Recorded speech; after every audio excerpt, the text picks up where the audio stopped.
where we left off with el Periquillo Sarnieto. So go ahead. Está en página 214. 214.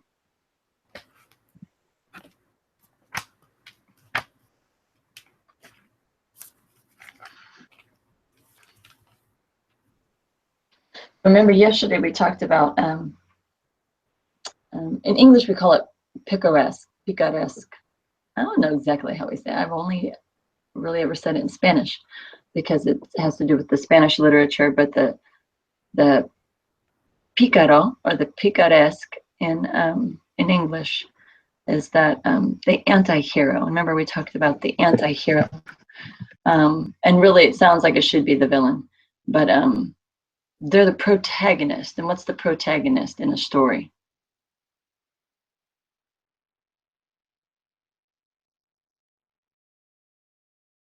Okay, it's like saying the main character, right? So the protagonist, yeah, muy bien, sí. The main character. So the protagonist kind of generally keeps the storyline going along. If you take out the protagonist, you don't have much of a story. So that's how you know you've properly identified the protagonist. Sometimes you have more than one protagonist, but generally most stories, there's one protagonist. Either it's a group of people that's the protagonist, or it's one main person. So then we said anti-hero. And anti-hero is kind of, again, if you use anti, it generally kind of means the opposite of whatever follows the anti. Looking up anti-hero, just to give you a more specific definition, and I don't know that it makes it any more clear. An anti-hero or an anti-heroine is a protagonist who lacks conventional heroic qualities such as idealism, morality. These characters are usually considered conspicuously contrary to an archetypal hero. So archetypal means traditional.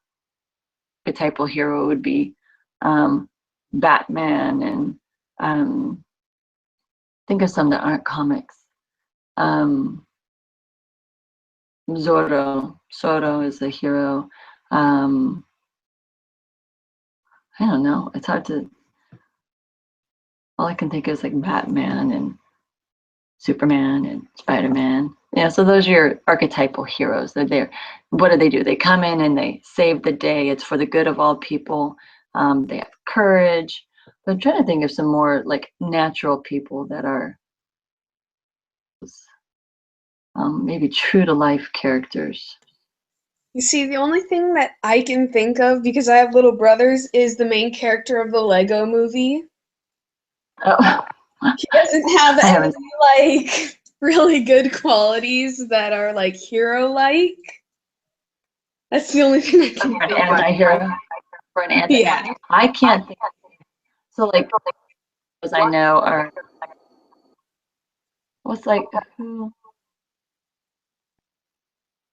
Yeah, so most of the time you have heroes. Mute there, Emma, because I'm hearing myself back. So yeah, so an anti-hero is definitely less common than the hero, but they do exist, such as El Periquillo Sarnieto. He is definitely an anti-hero. And the next one we're going to read, what's his name? Lazarillo de Tormes. He's definitely an anti-hero. Or there was a movie, Catch Me If You Can, right? Where you find yourself rooting. It's about a guy who gets away with robbing banks and stuff. It ends up, and it was supposedly based on a true story, but it ends up that 20, 30 years later, the guy recants and says, "Oh, he made it up. It wasn't true." But everybody looked at him like, and though he was a criminal, but because he was outsmarting and you kind of rooted for him, though he wasn't necessarily a villain, but he just wasn't a good guy. No morals, no idealism, some courage, but not your typical. But he's the protagonist of the story, right? He's the main character, but he's not. He's definitely not someone to pattern your life after. So, an anti-hero is not necessarily a villain, because not every movie has a villain. A lot of times it's, you know, the character against himself or against his conscience or against, you know, that kind of thing. So I just wanted to clarify a little bit more about anti-hero. If I want to introduce something, I want to try to make it a little bit clearer. So not the villain, but just the protagonist, the main character who lacks morals or lacks really anything good. He's not doing anything for the good of the people. It's not idealistic. He's not fighting a cause. Other than generally, they're looking out for number one, right? They're looking out for self and trying to make themselves better. Okay. So I'll read that the first paragraph, El Periquillo Sarnieto. I'll read that, and then because that just kind of sets up the scene, and then I'll have you guys read the next couple of paragraphs. I'll have Emma read first. El Periquillo Sarnieto es del autor mexicano Fernández de Lizardi. Periquillo no es como los otros pícaros típicos. Él no es pobre y asiste a la universidad, pero no le gusta trabajar. Le falta ambición. Es perezoso y pasa de una aventura a otra. Okay? Le falta ambición. He lacks ambition. Okay? He's missing ambition. Es perezoso y pasa. So, I mean, he's like some people I know. They go to school and that's all they have to do, and they can't even do that. So, go ahead, Emma, and read.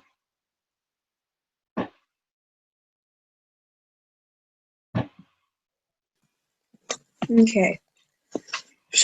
Trabaja como criado Ajá. en casa de un médico. Habla mucho con el médico y lee sus libros sobre la medicina. Decide que el médico no es bueno y que no las trata, is that how you say it? Ajá. Bien a sus pacientes. Pacientes. Okay. Periquillo la roba al médico. Toma sus libros, una cantidad de dinero y su muda. Okay. So what does he take? Toma, he takes his books, a quantity of money, and mula. What's mula? It sounds like money. Yeah. Change the A to E, and you have Mule. mule. Takes his mule. Okay, so it's muda then. Mula. Okay. That's his. En la muda va a un pueblo pequeño donde no hay médico. How do you say this next word? Finge. Finge? He pretends.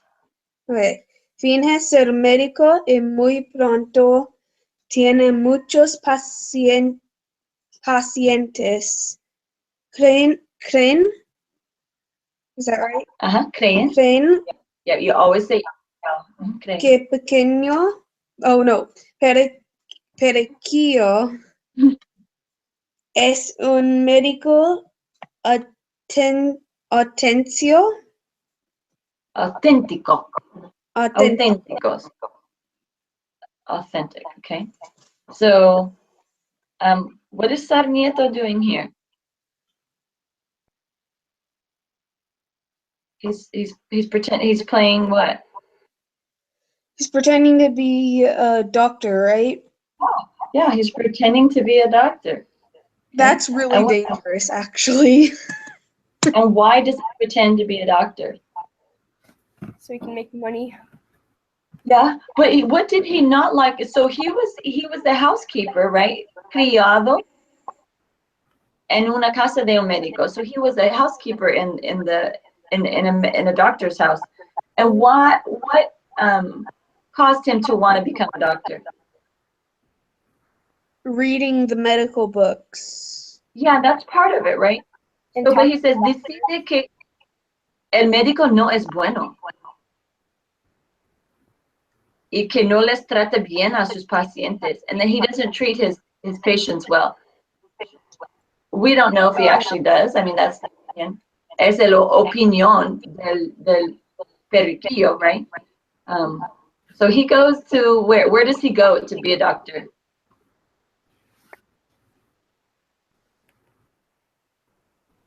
So dice, en la mula va a un pueblo pequeño donde no hay médico. So pueblo is a town.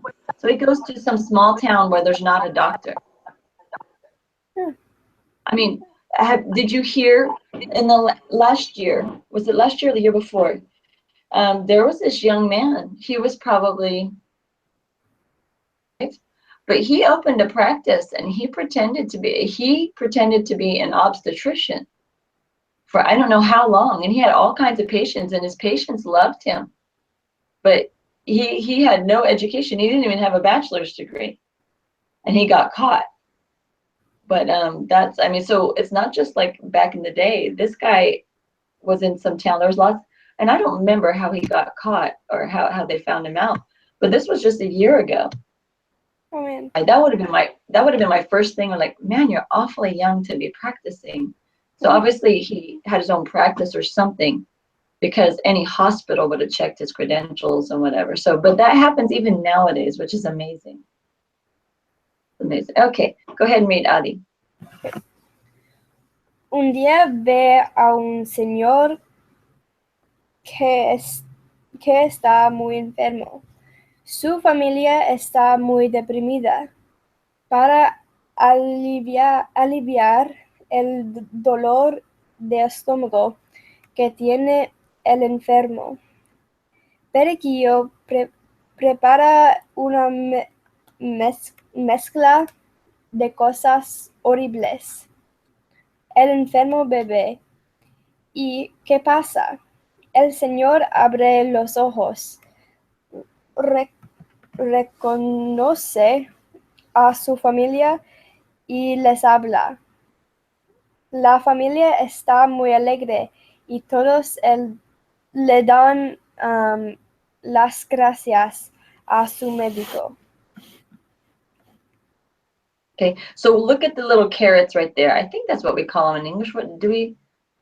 I don't even know that they exist in English. Those little arrow-looking things around medical. That would be like what in English? I'm calling him doctor, but he's not really doctor, right? So it's like putting quotations around doctor, right? Oh, okay. Okay. So they give thanks to his doctor, you know, and you know how you put those little air quotes, you use your fingers and you say doctor. So that's the same kind of thing. So in English we would put quotation marks around that, and it says to us that he's not a doctor, but he says he's a doctor. So that's why you put in quotations marks. It's like it's questioning the word, right? So that's the same thing with these little caret marks there. They don't know. He says he's a doctor, so we put it in quotations. Or again, I don't know what they're called in Spanish. I've never really used them. So okay, go ahead and finish the last sentence, Adi. Okay.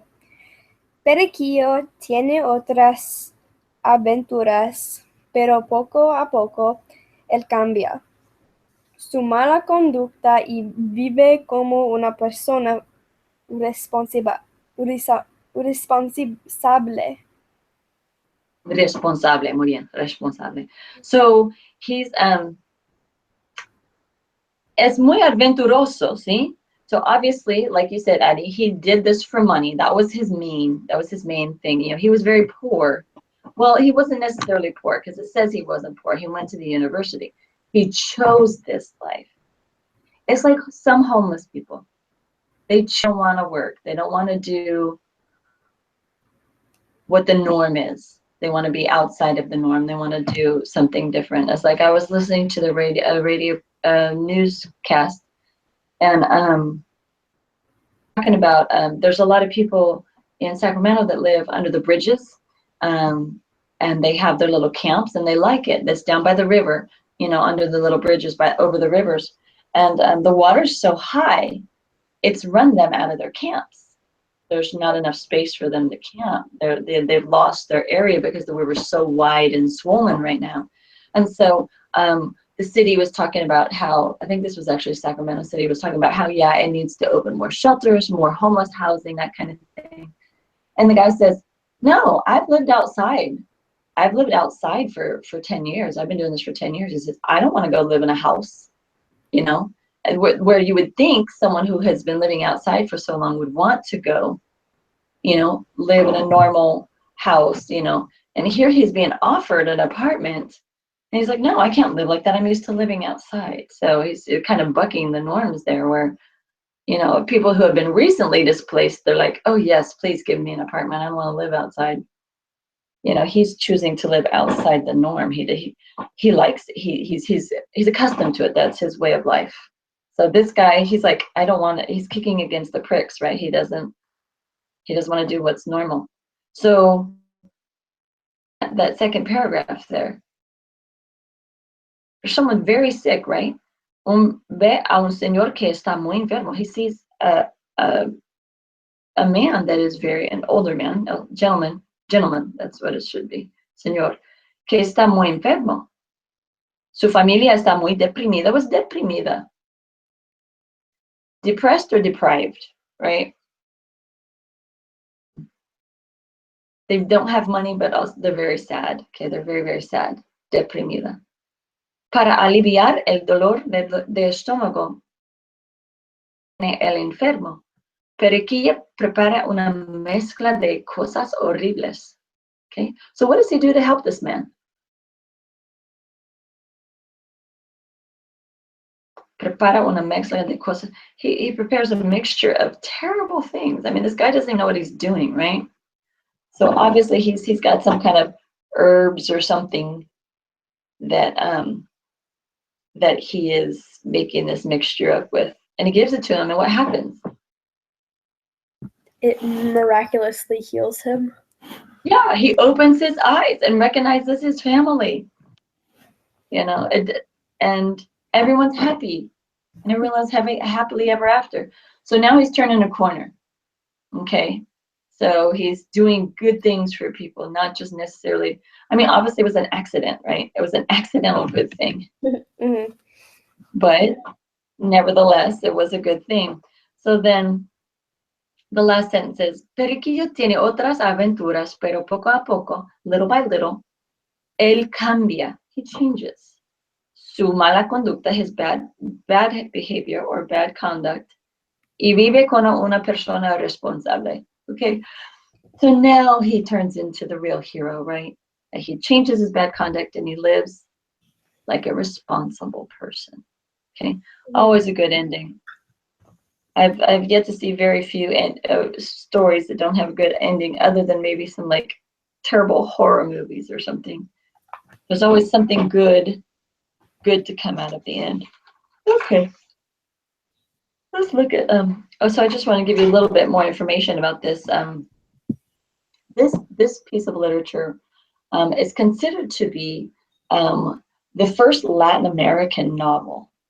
Okay, so this particular piece obviously is a much larger. This is a condensed version so that we can understand it. And actually, it was probably in maybe an old Spanish, so the words have been updated so we understand them. Mm-hmm. I read Don Quixote. I don't know if you guys are familiar with Don Quixote, but we'll learn about him later. But I read it in the original language it was written in, and it took some work. It took some work to understand all the words. I was kind of floating along like you guys, like, okay, from the context, I kind of get the feel of what's going on. But some of the words were just not, it's like reading Shakespeare. You have to think about it a little bit. And even before Shakespeare, there's some or like reading the Bible in the King James version. I'm used to it now because that's what I've always read it in. But some people struggle with it because it's slightly different. But I'm used to it. So this is obviously it's a much bigger writing. Jose Joaquin Fernandez de Lizarde, what a name! That's a big name. He was born in Mexico City, 1776, died of tuberculosis. Okay, again, that's a white man's disease that they brought in. I don't know if he's of Spanish descent or not. Most likely he probably is. He was known as the Mexican thinker. And he was an accomplished journalist. So he's writing, and he's writing at a difficult time when the focus of Mexico was on getting rid of the Spanish, the Spanish-Mexican War, the War of Independence for Mexico, much similar to our war with England to gain, our independence, the same kind of thing. So this was, about the same time. About the same time as us, because what we got our independence was, our official independence for the U.S. was when? 1776. So Mexico was fighting against the Spanish. And of course, most of the people that were fighting against Spain, they were the traditional Mexicans, but also the Spanish. The Spanish had been there for forever, right? Because the traditional Mexicans were the Indians, the natives. I forgot, I gotta stop calling it Indians. They're the natives, the native peoples. Okay, so this was originally published in weekly installments in like some kind of newspaper or journal or something like that. The first novel written in Latin America. So this is very, this is a very typical, I mean, I read this in in a couple of different Spanish classes while getting my degree. So this work is a very important work for Latin American literature. Okay, so let's look at Lazarillo de Tormes. Lazarillo de Tormes is also another pícaro. Okay, so he fits, he kind of fits, he's more of, again, he's a pícaro, but then he ends up being more of a, almost a hero at the end. The next page, página 216. Okay, so we'll go ahead and read Lazarillo de Tormes, and then we'll talk about him. Okay, so this is just an episode. This is, again, Lazarillo de Tormes is a full-on book. It's a full-on book. So this kind of pulling out is kind of a paraphrase or just a little small, excuse me, one of the adventures. And same with El Periquito Sarnieto. There were lots and lots of things before, and the doctor one is kind of towards the end, because he worked for a friar, he worked for a couple of other people, and then the doctor was kind of the last major one. Okay, so Emma, go ahead and read the first paragraph, and then Adi the second.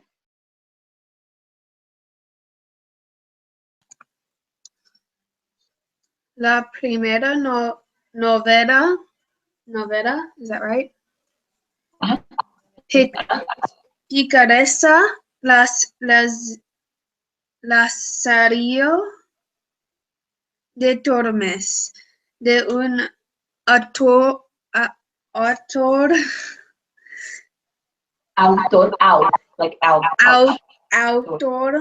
anónimo español.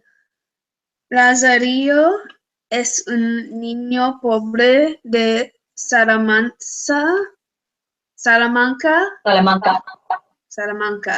No tiene dinero y siempre tienen que confrontar muchos obstáculos. Right? Sí, muy bien. Pero el joven no pierde su sentido de humor. Okay, so remember, sentido is scent, as in sense of humor. So he never loses his sense of humor. So he is your typical picaro. He's your typical one. He's poor. He's scraping by just to get whatever he can, you know. So he's not helping the sick or the poor or the, you know, this is his struggle. It's a personal struggle for survival for him. Okay. So es interesante que el autor es anónimo. No se sabe quién es el autor. It's not known.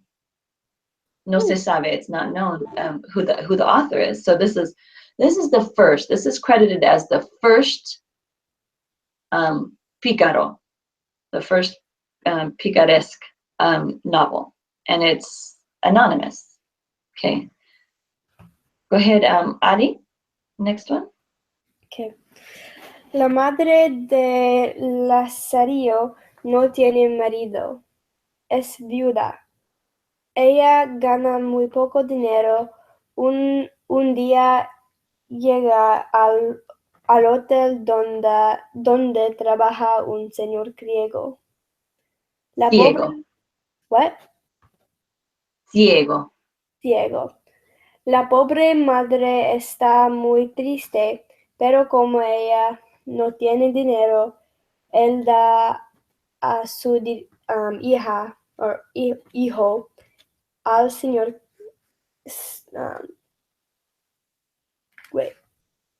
Ciego. Ciego. Ciego. Yeah, What? the I after the E. The I after the E makes it say the soft sounds. So ciego. Okay. So I always forget how to turn that on. So sorry, I'm gonna let that ring. I'm sorry, it's so loud. Okay, so Lazarillo tiene madre, right? He has a mother. Pero la madre no gana mucho dinero, She doesn't earn much money. Y what does she do? ¿Qué hace? ¿Qué hace la madre? She works at a hotel or she owns a hotel? She works at a hotel. Okay. And then what does she do with Lazarillo? So la pobre madre está muy triste, pero como ella no tiene dinero, and see now she has no money, le da a su hijo al señor ciego. She gives her son to the blind man. So I felt at first that she worked at a hotel, but so the blind man works at the hotel, not the mom. So at first I thought it was the mom. Ella gana muy poco dinero. She makes very little money. Un día, she arrives at the hotel where a blind man works. Okay. So so it's the blind man that works at the hotel. Go figure that one. She can't afford, I mean, and that happened in the early history of the United States even. Orphanages were full of people. I think especially after during the World War I. I mean, happened, you know, no husbands present. A lot of children. I believe my husband's grandfather was that way. Mom couldn't afford. She had 3 kids, no husband.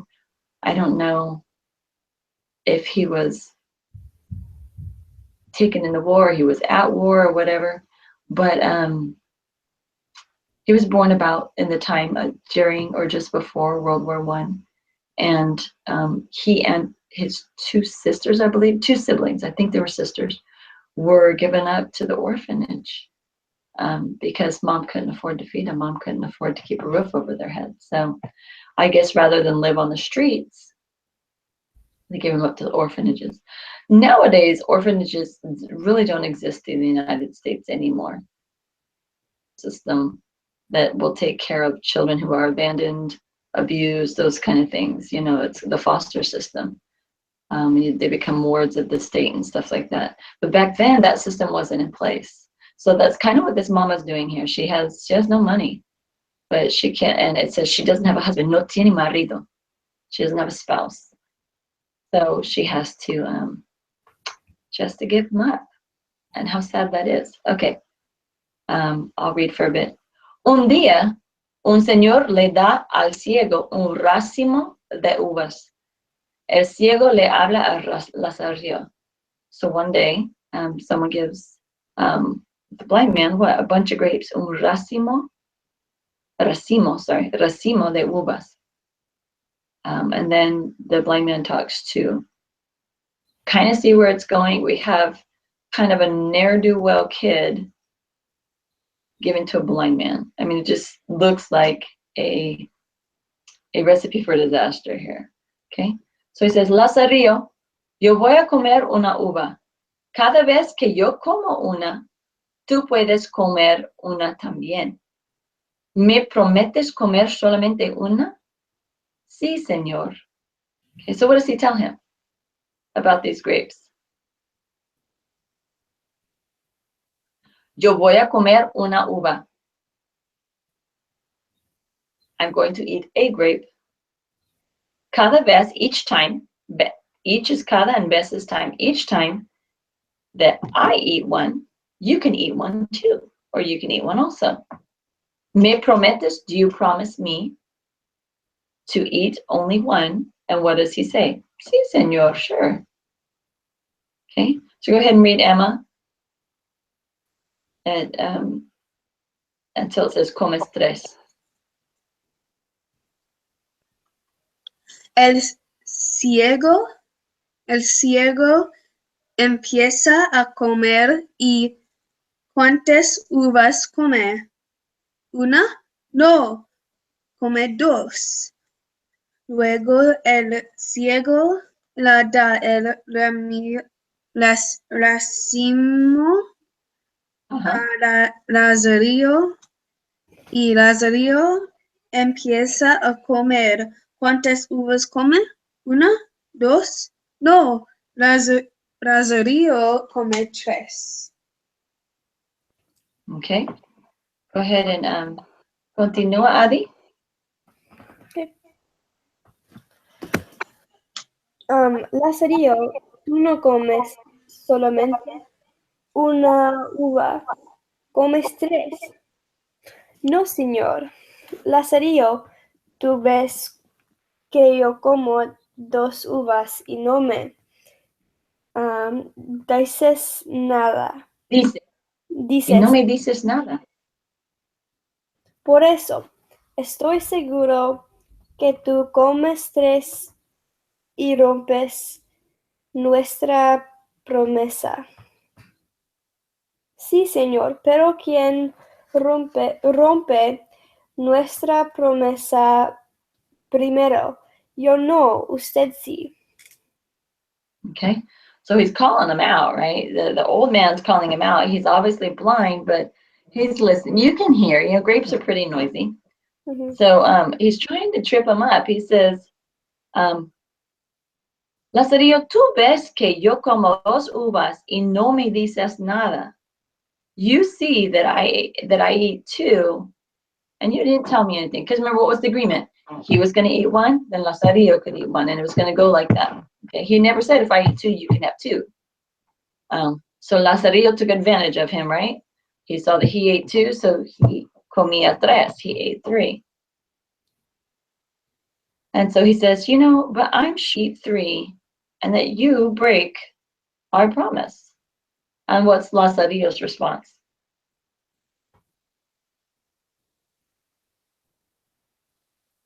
He's like, yes, you're right. But who broke the promise? Who breaks the promise first? Not I, yo no. Usted sí. So you see he's talking respectfully here, right? Usted sí. He's talking in the formal to this man. He's like, yeah, you broke it first. So he didn't feel obliged or obligated to have to follow through with it. So obviously they're very poor, right? Even this blind man. So the lady gives her son to this blind man, and he may not have had any more money than the mama had, he's, I mean, they're both struggling, so, but someone will probably feel sorry for a blind man first. I mean, and he had a job at the hotel, but there wasn't much money in that either. A blind man, nowadays, you know, blind people have much more of an opportunity, but you figure back then when they didn't have all the, you know, protections for people with disabilities and stuff like that. So he was probably just lucky to, I think that society took better care of people with issues like that then. And now the government kind of has taken over that. Because someone gave him the grapes, so it was nice. So again, this is very truncated or abridged, very, very, very, very abridged. You guys know what abridged means, right? When a book has been abridged, it has been shortened. Okay, so if I had this long story, and I said, well, I'm going to give you the abridged version, I'm going to skip out on a lot of details, and I'm just going to go to the meat of the story, right? So I listen to books on CD or books that have been recorded, you know, when we're traveling and stuff, and so I never want the abridged form. They're only like 6 or 7 hours, whereas the unabridged versions are usually 13 to 16 hours. You know, I'm taking a long trip. I don't want the abridged version. I want the uncut version. So, okay, so this was the very super duper abridged version of Lazarillo. So it kind of gives you a taste for El Pícaro. Okay, so this is studying the culture. So obviously this was the culture. I don't recall. Did it say when this was? It doesn't say. And I think with the fact with it being, okay, so it was the first known publication of it, 54. So this is a very old story. And that was during Spain's golden age. The golden age is when Renaissance, okay, and the European Renaissance. So does this character remind you of anybody in English literature you might have studied?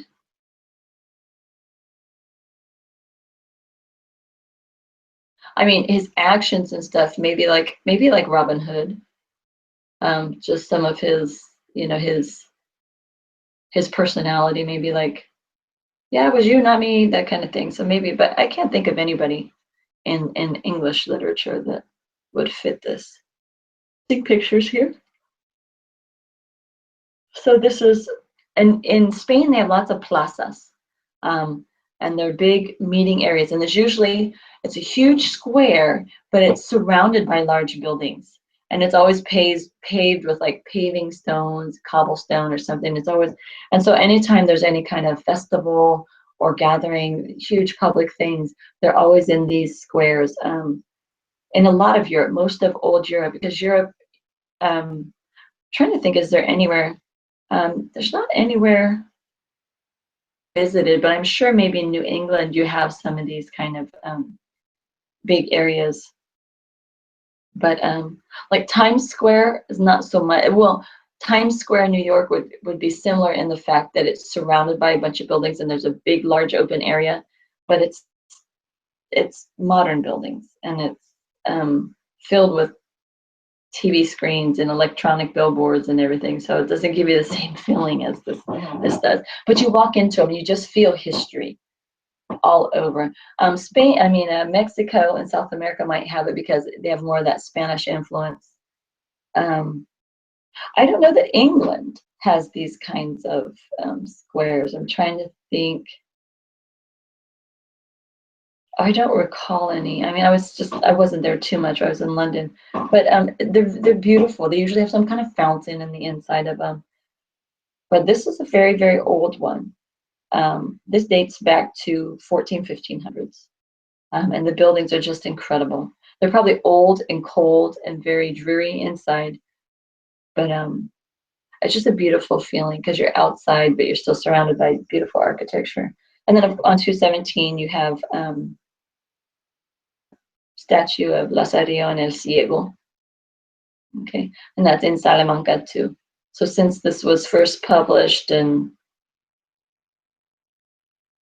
kind of Lazarillo is from Salamanca, so it kind of puts them on the map. They kind of claim whatever fame they can there. So that statue's in Salamanca. Okay, so we'll work on for the homework. I'll get it posted here in just the next few minutes. Homework will be kind of just completing this chapter. I'll add more of the le and les homework.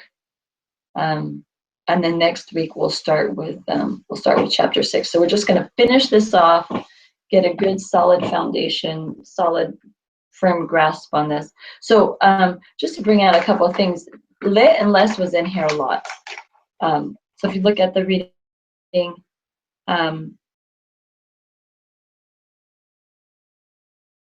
maybe more so in the last reading, I think, because I'm not.